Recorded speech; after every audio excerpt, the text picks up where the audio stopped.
naka-move on ka na. Well, nakalipas ng oras, panahon from August, November. So, halos 5 buwan na rin papalimang buwan na rin nakalipas. Wala nang nawala yung asawa ko. So, medyo nakaraos, yun ang term.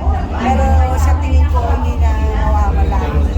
Mamimiss mo lagi, kagaya ngayon, wedding anniversary, birthday, Thanksgiving, ngayon, papasko, yung huli, Halloween. So, siyempre lahat yun, puro remembrance. Parang first, Oo. kanina nag-iyakan din kami bago dumating.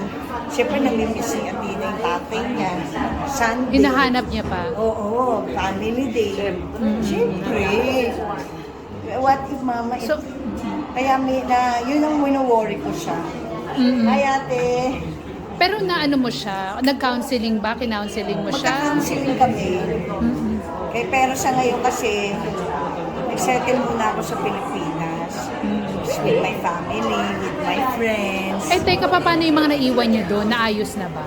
Naayos na pero syempre may bahay kami doon. So lahat naman naiwan namin, mababalikan namin. Kasi doon kami titira. Hindi yung mga, ano niya, syempre yung mga pension niya, di ba dati siyang military? Hindi pa naayos kasi submit na, nag-apply. Pero inaayos pa kasi maraming fill upan.